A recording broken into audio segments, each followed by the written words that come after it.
아멘. 오늘 하나님께 주신 은혜의 말씀은 아모스 5장 4절, 5절, 6절입니다.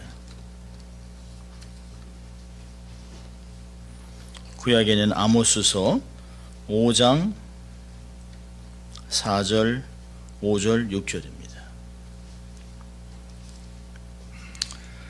성령으로 감동된 하나님의 말씀을 봉독해 드릴 때 여러분의 심령이 은혜를 경험할 수 있길 바랍니다. 하나님의 말씀입니다. 여호와께서 이스라엘 족속에게 이르시기를 너희는 나를 찾으라. 그리하면 살리라. 베델을 찾지 말며 길갈로 들어가지 말며 브엘세바라도 나가지 말라. 길갈은 정령 사로잡히겠고 베델은 허무하게 될 것이라 하셨나니 너희는 여호와를 찾으라. 그리하면 살리라.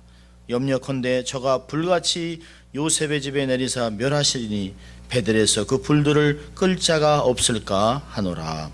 아멘. 하나님의 말씀이었습니다. 여러분 참 잘 오셨습니다. 반갑습니다. 주인님하고 좀 인사 좀 먼저 하실까요? 반갑습니다. 참 잘 오셨습니다. 큰 은혜 받으세요.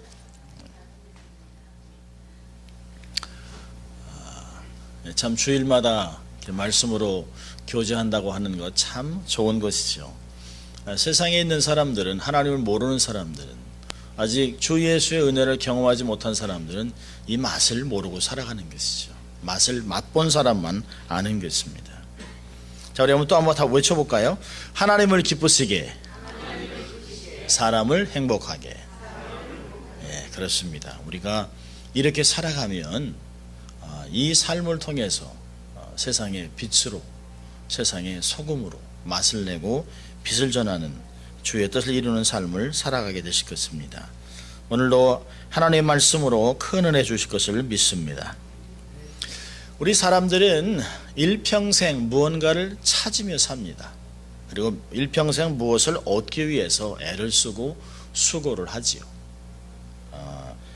재물을 얻기 위해서, 또 명예를 얻기 위해서, 또 사람을 얻기 위해서, 행복해지기 위해서, 사랑을 얻기 위해서.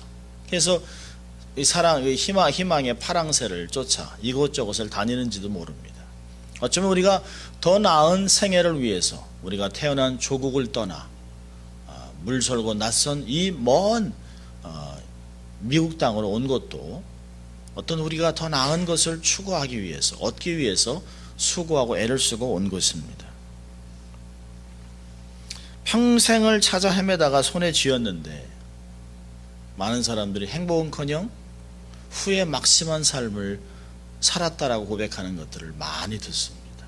우리가 볼 땐 저 사람 저 정도면 행복할 텐데, 저렇게 많고 저렇게 많은 것을 가졌다면, 저 높은 지위가 있다면 행복해야 될 텐데 왜 저럴까 하는 생각을 합니다. 세상은 우리를 아주 분주하게 몰아붙입니다. 조급해집니다. 우리가 추구하는 것들은 세월이 지나갈수록 점점 커집니다. 어릴 때 작은 것으로 만족하던 그 마음이 티네이저로 지나면서 20대, 30대, 40대, 50대, 60대가 될수록 눈덩이같이 불어납니다. 그러면서 우리의 마음엔 이제 나이가 내가 60인데, 70인데, 50인데, 80인데 라고 하면 조급해지는, 우리가 주를 만나기 위해서 주님, 제가 주님을 만나게 삶을 이렇게 정리하고 주를 만날 준비를 이렇게 하고 있습니다. 하나님 마라나타 어서 오시옵소서. 그렇게 살아가는 것이 아니라 삶을 돌아보면서 후회 막심하고 했을 걸, 하지 말아야 됐을 걸, 이거 해야 되는데 라고 아직도 우리가 집착하며 살아가는 모습들을 우리가 보게 됩니다. 그러면서 많은 것을 얻었음에도 불구하고 이거 하나만 더 얻었으면 좋겠다. 만족이 없습니다. 우리의 삶에 이것이 부족했구나. 자족함이 없으면 목이 타들어갑니다. 세월은 짧지요. 남은 시간은 부족하지요. 얼마 남지 않았죠. 그러니까 애가 탑니다. 속이 탑니다. 그래서 현대를 어떤 신학자는 목이 타는 시대라고 얘기합니다. 생수는 없고 넘실거리면 바닷물만 차고 넘치니까, 바닷물 마시고 나니까 속이 타는 것이에요. 목이 타서 견디지 못합니다. 마음의 갈급함을 해결하기 위해서 이것도 해보고 저것도 해보고 수단과 방법을 동원해서 온갖 일을 하지만 살면 행복함이 없습니다. 어떤 사람은 자기가 어릴 때 사랑을 받지 못한 것 때문에 타인의 행복을 빼앗아가면서 그 행복을 메꾸려고 합니다. 공의, 긍휼, 평등, 박애 사상이 없어요. 이기주의, 개인주의, 탐욕으로 세상은 점점 각박해집니다. 사람들은 일평생 필요해서 찾고 급해서 찾고 얻으면 다른 것으로 눈을 돌리고 이런 것이 반복해서 쳇바퀴를 돌아갑니다. 옛말에 그런 말이 있잖아요. 물에 빠진 사람은 지푸라기라도 잡는다. 얼마나 급했으면 살기 위해서 눈에 보이는 것은 다 잡는다는 것이에요. 그런데 문제는 우리가 잡아야 할 것을 잡아야 된다는 것이에요. 우리가 잡아도 아무 소용없는 것을 잡으면 우리의 삶에 아무 유익이 없습니다. 잡아서 살만한 것, 내 인생이 살아날 수 있는, 내 인생이 변화를 경험할 수 있는 그런 것들을 잡아야 합니다. 일평생 우리가 살아가면서 무엇을 잡았느냐, 누구의 손을 잡았느냐, 누구의 손에 잡혀서 살아가느냐가 굉장히 다른 것을 볼 수 있어요. 그것이 너무너무 중요한 것입니다. 누가 나를 잡았느냐, 누구의 손에 잡혔느냐에 따라 우리의 살 길이 열리고 삶이 변화를 경험할 수도 있습니다. 1972년도 참 한국이 참 잘 살지 못했죠. 저희는 그 한강이 이제 청계천하고 이렇게 만나는 한양대학교 앞에 행당동 뒤에 응봉동 거기서 살았습니다. 근데 놀라운 것은 그 당시에 막 사람들이 한강에 모래를 퍼서 그 노다지라고 그랬죠. 그래서 한강에 그 자갈하고 모래를 얼마나 퍼냈는지 몰라요. 그러니까 한강이 물이 이게 유유하게 흐르는 것 같아도 그 밑에는 바닥은 어떤 곳은 푹 패인 곳이 있습니다. 굉장히 위험하죠. 근데 저희가 그 당시만 해도 1970년도에 뭐 이렇게 놀이 문화가 없었습니다. 뭐 먹거리 문화도 없었고, 우리가 할 수 있는 것은 그냥 그 청계천 아주 새카만 물이 흐르는 그 개천, 우리가 똥개천이라고 하는데요. 그 개천을 지나서 한강으로 가서 몇 감고 수영하는 것이. 근데 제가 어릴 때니까 뭐 수영을 못 하니까 이게 막 친구들하고 놀다가 갑자기 물에 휩쓸려 가지고 이 깊은 그 푹 패인 곳에 제가 들어가 버렸습니다. 뭐 정신이 없죠. 뭐 11살짜리가 뭘 하겠습니까? 막 살려달라고 막 꼴깍꼴깍 물이 넘어가고 막 물에 막 몇 번이나 하면서 막 떠내려가고 있는 중이었어요. 그런데 앞에 그 친구도 있고 사람도 있는데 이러는데 아무도 저에게 오질 못해요. 가보면 자기도 죽으니까. 아마 저는 어릴 때부터 느꼈던 것 같아요. 사람은 의지할 대상이 안 되나 보다. 그리고 어떤 여자애는 막 이러는데 획 돌아가더라고요. 마음이 그냥. 그런데 이게 푹 패인 것이 옆에서 그 배에서 이렇게 낚시를 하던 아주 건장한 아저씨가 머리를 휙 잡았습니다. 그래가지고 잡아가지고 어깨를 해가지고 저를 이렇게 건져주셨어요. 그냥 물을 먹어가지고 그냥 얼마나 고생을 했는지 몰라요. 그리고 나서는 고등학교까지 물 근처에도 가지 않았습니다. 수영장도 발바닥이 닿아야 이렇게 왔다 갔다 걸어 다니죠. 이게 조금만 이게 뭐 숨이 찰 것 같으면 아예 가지도 않았습니다. 만약에 그 사람이 아닌 내 동료가 나랑 똑같은 나이에 그 어린아이가 나를 잡았다면 둘이 같이 죽었을 것이에요. 누가 나의 손을 잡아주느냐, 인생이 바뀔 수 있습니다. 나의 인생 전체를 책임질 수 있는 하나님, 그분께 손을 내밀어야 합니다. 경제 파동이 일어나면 훅 하고 날아갈 것들을 붙잡으면 안 됩니다. 천재지변이 일어나면 와르르 무너지면 그런 가시적인 것들을 붙잡으면 안 됩니다. 육신이 콱 무너지면 아무 가치도 없는 학위, 아무 가치도 없는 지식, 그런 거 붙잡으면 안 되는 것이에요. 잠시면 곁을 떠날 사람을 집착하면 안 됩니다. 평생 검은 머리가 팥뿌리가 되도록 죽을 때까지 같은 날 1시에 죽자라고 그렇게 맹세하고 그냥 그렇게 살아가지만 그게 됩니까? 안 돼요. 갑자기 하는데 쿵 쓰러지면 가는 거예요. 그런 사람을 붙잡지 마십시오. 집착하지 마십시오. 천지를 말씀 한마디로 창조하시고 빛이 있으라 하니까 빛이 있었습니다. 말씀 한마디로 창조하시고 그 말씀으로 온 우주를 통치하시는 그분, 맨 마지막 인류의 마지막 역사의 마지막 끝에 모든 것을 밝히 드러내고 언약 백성 택한 백성들에게 생명의 면류관, 금면류관, 의의 면류관을 씌워주실 그 하나님, 지금도 나를 도우시고 나를 위해 독생자 예수 그리스도를 주시고 성령을 통해서 계속해서 승리의 삶을 살아갈 수 있도록 하는 그분, 끝까지 나를 사랑으로 추적하셔서 나를 새롭게 하시는 그분을 붙잡아야 되는 것입니다. 인생은 그분을 붙잡을 때 변하는 것입니다.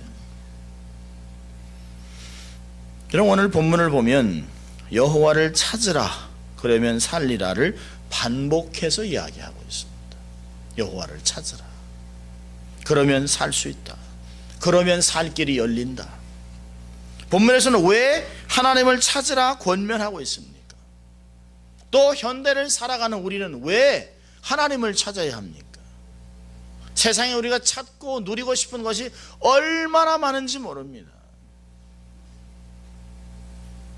자, 하나님을 찾아야 되는 이유가 뭘까요? 첫째로 보면 4절과 6절에 반복하는 것이에요. 하나님을 찾으면 살 길이 열립니다. 하나님을 찾으면. 아모스 선지자는 북쪽 이스라엘이 멸망해 갈 그 당시에 잠시 활동했던 선지자입니다. 이스라엘이 멸망할 것을 하나님께 메시지로 듣고 안타까운 마음으로 메시지를 전하는 것이에요. 특별히 오늘 읽었던 5장 1절부터 6절까지는 장송곡입니다. 이스라엘이 멸망하고 죽을 것을 알기 때문에 눈물로 장송곡 애가를 부르는 것이에요. 하나님을 찾으라 밋밋한 마음으로 하는 것이에요. 눈물이 빗물처럼 쏟아지는 하나님의 깨어진 마음, 이제 멸망의 길로 달려가고 있는 그것도 모르고 희희낙낙하고 살아가는 북이스라엘 사람들에게 여러분 이러면 죽습니다. 하나님을 찾아야만 살 수 있습니다. 라고 외치는 것이에요. 여러분 여기 많은 도시들이 나와요. 5절 보니까 베델, 길갈, 브엘세바, 그곳에 가지 말라고 얘기합니다. 여러분 이 세 도시는 모두 성지로 추앙받던 곳입니다. 아주 역사적인 땅들이에요. 그런데 여로보암 당시에 이 세 성읍은 우상 숭배주로 전락합니다. 북쪽 이스라엘 여로보암이 이스라엘 남단과 북쪽에 도시는 단과 베델에 금송아지의 우상을 만들어 놓고 하나님이라 하고 섬기라 얘기했습니다. 그리고 아무나 누가 제사상하겠습니까? 원하는 사람 불러다가 제사상을 삼아서 마음대로 인간적인 방법으로 말씀과는 상관없이 자기 방식대로 우상 숭배하며 하나님을 섬겼다라고 살았던 그런 삶을 살았습니다. 멸망의 근본 원인이 거기 있습니다. 아모스 선지자는 얘기합니다. 하나님을 찾아야 된다는 것이 길갈이나 베델이나 브엘세바나 옛날의 역사를 소유한 그 장소를, 우리 추억의 장소를 찾아가는 게 중요한 게 아니라는 것이에요. 그곳에 있는 어떤 사람을 찾아가는 것이 중요한 것이 아니라는 것이에요. 우리는 급하면 사람을 찾습니다. 우리는 급하면 내가 숨을 수 있는 곳, 내가 내 삶의 은혜를 경험했던 어떤 것을 자꾸 찾으려고 합니다. 장소는 중요한 것이 아닙니다. 예수님도 장소에 연연하고 있던 수가성 여인에게 동일하게 말씀하셨어요. 여기도 아니고 예루살렘도 아니고 신령과 진정으로 예배드려야 한다. 하나님께 예배드릴 때가 오나니 이때라 신령과 진정으로 예배하는 자를 하나님은 찾으시느니라. 장소가 중요한 것이 아닙니다. 이렇게 피맺힌 외침을 하고 있는 아모스의 말에 이스라엘 사람은 말을 듣지 않았습니다. 결국 아모스가 활동한 지 35년 만에 이스라엘은 아수르에 멸망당하고 초토화됩니다. 회개하고 하나님을 찾으면 살 텐데 하나님을 찾지 않은 결과로 완전히 멸망합니다. 여러분, 하나님을 찾으면 살리라고 하는 이유가 뭘까요? 하나님은 만나주시는 하나님이기 때문에 그렇습니다. 예레미야 29장 13절을 보면 너희가 전심으로 나를 찾고 찾으면 나를 만나리라. 어떤 죄인이라도 어떤 환경 속에서도 전심으로 하나님을 찾으면 하나님은 누구든지 만나주시겠다고 약속하셨습니다. 역대하 14장 7절을 보면 아사왕과 유대 백성들이 하나님을 전심으로 찾았습니다. 완전히 나라가 풍전등화 같은 상태에서 이제는 적군에 의해서 나라가 완전히 초토화될 수밖에 없는 그런 상황 속에서 하나님 앞에 엎드려 하나님의 공의를 구합니다. 그리고 하나님의 기적적인 구원을 경험하고 역대하 14장 7절에서는 이렇게 고백합니다. 아사가 일찍이 유다 사람에게 이르되 우리가 우리 하나님 여호와를 찾았으므로 이 땅이 아직 우리 앞에 있나니 우리가 이 성읍들을 건축하고 그 주위에 성곽과 망대와 문과 빗장을 만들자. 우리가 주를 찾았으므로 주께서 우리에게 사방에 평안을 주셨느니라 하고 이에 저희가 성읍을 형통하게 건축하였더라. 하나님을 찾았더니 우리가 주를 찾았으므로 하나님을 찾았으므로 하나님께서 사방에 평안을 주셨다. 전심으로 찾으면 만나주시는 하나님의 줄 믿습니다. 전심으로 하나님을 찾으면 살 길이 열릴 줄 믿습니다. 사면 초과 같은 환경 속에서도 하나님 우리에게 살 길을 만들어주세요. 길이 막혔다고 낙심하지 마십시오. 하늘이 뚫려 있습니다. 사면 초과 같아도 하나님 우리의 믿음을 크게 해서 담을 뛰어넘게도 하실 수 있습니다. 하나님이 여리고성 같이 성벽을 무너뜨려서 얘기할 수도 있어요. 하나님이 우리를 둘러싸고 있는 모든 아람 군대를 천사 한 명으로 18만 5천 명을 밤새다 죽일 수도 있습니다. 따라 하실까요? 하나님은 방법이 많다. 방법이 너무 많습니다. 하나님을 전심으로 찾으면 우리의 삶에 살 길이 열리는 걸 불신자들이 믿으면 얼마나 좋겠습니까? 여호와여 주의 이름을 아는 자는 주를 의지하오니 이는 주를 찾는 자를 버리지 아니하심이니이다. 시편 9편의 10절 말씀입니다. 얼마나 좋은 말씀입니까? 하나님을 모르는 자들 이런 말씀을 발견해서 마음에 새겨놓는다면 세상 것이 얼마나 가치 없는 것들을 쉽게 발견할 것입니다. 저희도 원래 예수 믿는 가정이 아니었습니다. 어머니가 일본에서 어려움을 겪고 온 가족이 한국으로 오셔서 공부를 못하셨어요. 그래서 한이 맺히셨습니다. 자식들에게 교육만은 시켜야겠다. 그래서 저희를 어릴 때부터 유치원, 은혜 침례 유치원을 보냈습니다. 근데 거기서 어머니는 신교육을 받게 했지만 거기서 우리 사형제가 다 예수님을 영접했어요. 여러분, 주일학교 유치원 교육이 그래서 무서운 거예요. 주일학교가 얼마나 위대한지 모릅니다. 거기서 저희들이 다 예수를 영접했어요. 그리고 살아갑니다. 그런데 저희 어머니 아버님은 예수님을 안 믿으셨어요. 그런데 덜컥 어머니가 병이 드셨습니다. 원래 평생을 45년 동안 아프셨습니다. 그런데 의사가 미국 가지 않으면 죽는다고 하는 바람에 부랴부랴 이민을 왔습니다. 그리고 마음이 가난한 상태에서 하나님 앞에 절규하고 기도하고 살려달라고 기도하는데 아버님은 얼마나 기가 막혔습니까? 젊은 아내와 아들 4명 줄줄이 데려왔는데 아내가 지금 사선을 넘고 있네요. 하나님이 18개월 동안 병원에 있으면서 수술을 몇십 번을 하셨습니다. 그리고 살아나셨어요. 그 하나님의 은혜에 형과 저는 목사가 되고 동생은 학교를 세워서 교육박사로 학교 교장이고 교육하는데 온 힘을 쓰고 있습니다. 우리의 잘남이겠습니까? 아닙니다. 하나님이 우리를 새로운 땅으로 옮겨 놓으시면서 우리의 삶을 바꿔놓으셨습니다. 내가 왜 미국에 왔나? 내가 이러려고 미국에 왔나? 내가 이러려고 이주했나? 그렇게 얘기하지 마십시오. 하나님 우리의 삶에 새로운 계획들을 갖고 계십니다. 지나고 나면 하나님이 하셨다, 하나님이 이루셨다라고 고백할 수 있어요. 여러분 중에도 어려운 큰 병에 걸린 분들도 있을 수 있습니다. 현실의 어려움을 겪는 분들도 있습니다.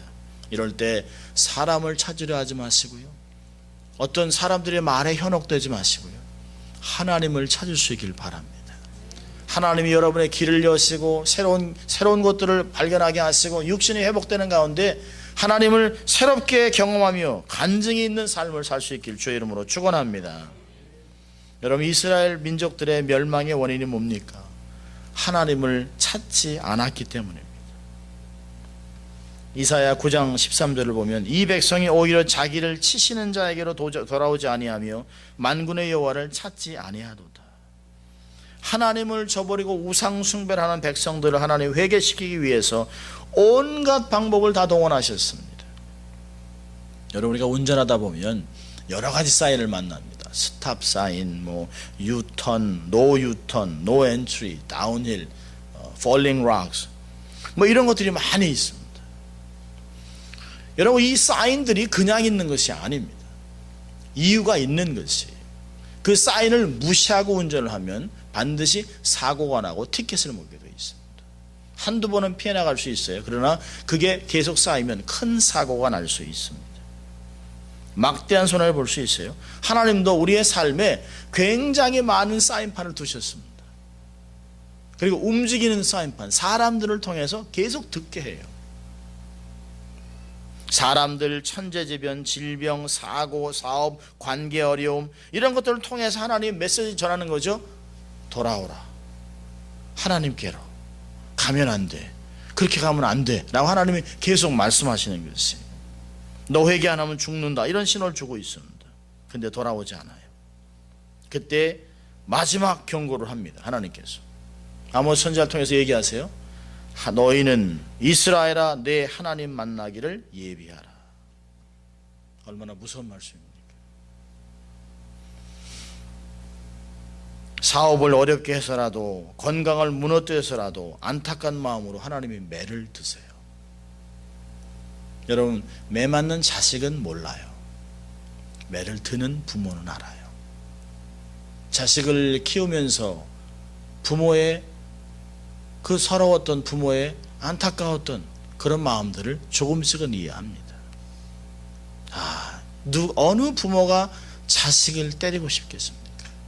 어느 부모가 자식을 나무래고 꾸중하고 싶겠습니까? 나는 먹지 못해도 모든 것을 주고 싶은 게 아비들의, 어미의 마음 아니겠습니까? 매를 들 때 자식이 잘못했어요, 이제 안 그럴게요 라고 얘기했다면, 살려주세요 라고 했다면, 하나님을 찾았다면 이스라엘은 회복됐을 것입니다. 스바냐 1장 6절은 이렇게 얘기합니다. 여호와를 배반하고 쫓지 아니한 자와 여호와를 찾지도 아니하며 구하지도 아니한 자를 멸절하리라. 하나님이 멸절하겠다고 얘기하셨어요. 그리고 그 말이 그대로 다 성취되었습니다. 하나님을 만나야 살 길이 열립니다. 왜 하나님을 찾아야 될까요? 두 번째로, 하나님을 만나면 모든 문제가 해결됩니다. 예수님을 만난 사람은 다 문제가 해결되고 복을 받았습니다. 사마리아의 우물가의 여인, 막장 인생을 살았습니다.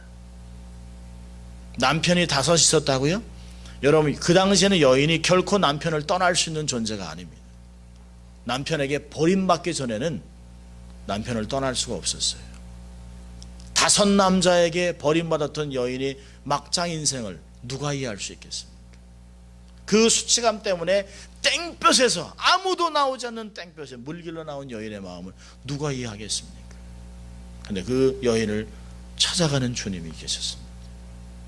십자가의 우편 강도, 국민의 역적이었던 세리장 삭개오, 가늠하다 잡혀온 여인, 38년 된 병자, 가족과 격리돼서 한쪽에 살았던 문둥병자들, 가까이 오면 돌을 던져서 죽일 수도 있는 그런 인생의 처절한 비참한 가운데 살아가는 사람들을 주님은 만나시고 이들을 회복하시고, 태어나면서부터 장님, 안진병이 셀 수 없는 수많은 사람들을 다 회복하시고 이들의 문제를 해결해 주셨습니다. 저희 가정도 이 리스트에 있는 것이죠. 주님은 과거를 보지 않습니다. 앞으로의 가능성을 보시고 우리의 삶을 획기적으로 변화시켜 주세요. 과거에 묶이지 마십시오. 문제가 있습니까? 주를 찾을 때입니다. 마음이 가난해졌습니까? 은혜 받을 때입니다. 캄캄합니까? 해 뜨기 일보 직전입니다. 해 뜨기 바로 전이 가장 캄캄합니다. 인생이 절대절명의 위기가 왔을 때 우리는 생각을 전환시켜야 됩니다. 생각의 패러다임을 바꿔야 합니다. 이제 주님의 역사하실 때가 됐다라고 얘기해야 되는 것이에요. 여러분의 운전대를 주님께 맡길 때가 온 것입니다. 인생의 역전의 순간이 와 있습니다. 여러분, 문제로 인해서 문제에 빠지 마시고 문제를 내 삶에 허락하신 출제자와 함께 문제를 풀어갈 수 있기를 바랍니다.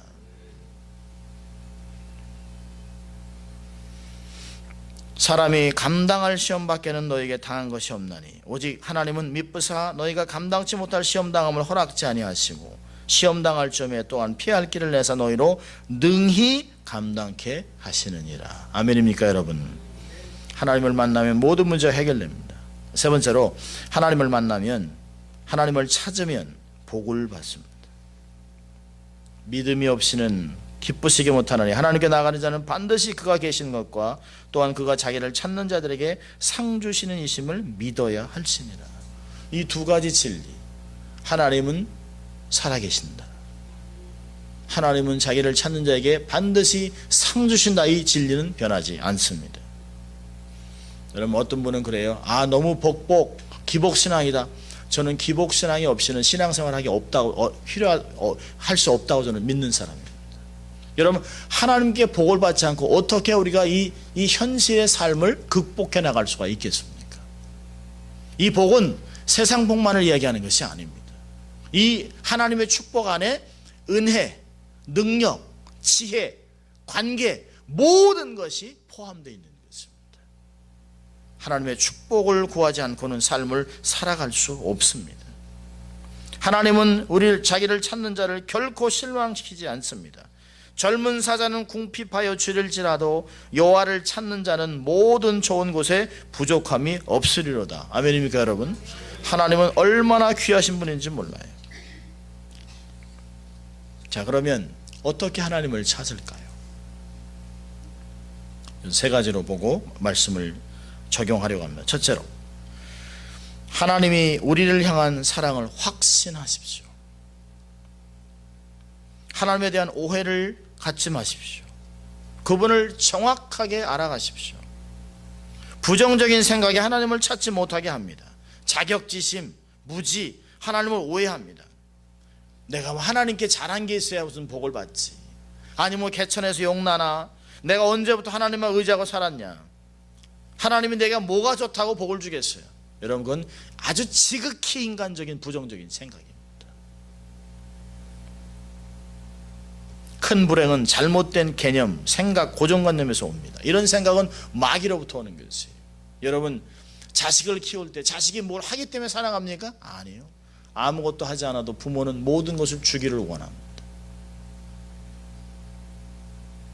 우리가 아직 죄인 되었을 때 그리스도께서 우리를 위하여 죽으심으로 하나님께서 우리에게 대한 자기의 사랑을 확증하셨느니라. 로마서 5장 8절은 이야기합니다. 내가 주를 위해 한 것은 하나도 없습니다. 사랑받을 행동을 손톱만큼도 해본 적이 없어요. 밤낮 하나님의 마음을 근심케 하고 배반하고 뻗팅기고 대들고 말씀을 멀리하고 삶을 살아가지만, 성경은 그럼에도 불구하고 하나님은 여전히 우리를 사랑하신다라고 얘기하고 있습니다. 자식을 향한 부모의 사랑이 그런 것 아닙니까? 부모는 자식이 알아주지 않아도 무조건적인 사랑을 합니다. 바보스럽게도 자식을 믿고 자식을 자랑하고 모든 것을 나눠주고 떠납니다. 아까워하지 않습니다. 여러분, 세상을 보면 부모를 버리는 자식은 있어도 자식을 버리는 부모는 없습니다. 똑같지 않습니까? 우리가 하나님을 싫다, 하나님을 배반해도 하나님은 한 번도 우리를 배반하지 않습니다. 하나님은 한 번도 우리 싫다 하지 않습니다. 내치지 않습니다. 우리가 거절하고 하나님의 사랑을 무시해도 그분은 끊임없이 우리를 사랑하시고 넓은 마음으로 품어주시는 것을 확신해야 합니다. 하나님은 나를 사랑하고 나를 위해 계획을 갖고 계시고 영원토록 나를 붙잡아 주시고 천국까지 나를 인도하신다라고 하는 그 진리를 붙잡아야 되는 것입니다.